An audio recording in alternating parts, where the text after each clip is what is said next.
വീണ്ടും കേരളത്തിലേക്ക്. യൂത്ത് കോൺഗ്രസ് പ്രവർത്തകരായിരുന്ന കൃപേഷിന്റെയും ശരത് ലാലിന്റെയും 5ാം രക്തസാക്ഷിത്വ ദിനമാണിന്ന്. രാഷ്ട്രീയ കോളിളക്കം സൃഷ്ടിച്ച പെരിയ ഇരട്ടക്കൊലപാതകം 5 വർഷം പിന്നിടുമ്പോൾ കേസിൽ വിചാരണ നടപടികൾ അന്തിമഘട്ടത്തിലാണ്. പെരിയ കല്യോട്ടെ യൂത്ത് കോൺഗ്രസ് പ്രവർത്തകരായ ശരത് ലാലും കൃപേഷും അതിക്രൂരമായി കൊല ചെയ്യപ്പെട്ടിട്ട് ഇന്നേക്ക് 5 വർഷം തികയുന്നു.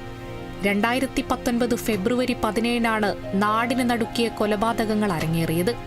തുടക്കത്തിൽ ലോക്കൽ പോലീസും പിന്നീട് ക്രൈംബ്രാഞ്ചും ഒടുവിൽ CBIയുമാണ് കേസ് അന്വേഷിച്ചത്.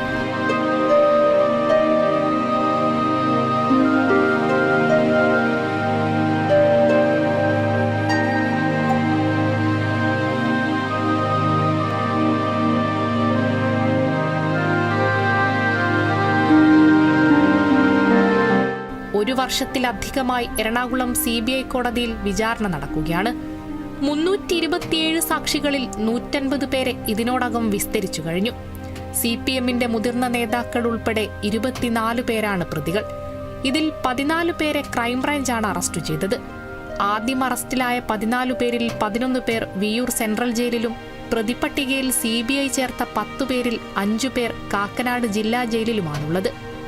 1-ാം പ്രതി പീതാംബരൻ, 4-ാം പ്രതി അനിൽ, 6-ാം പ്രതി ശ്രീരാഗ്, 10-ാം പ്രതി രഞ്ജിത്ത് എന്നിവർക്ക് ഒരു ദിവസം പരോൾ ലഭിച്ചിരുന്നു.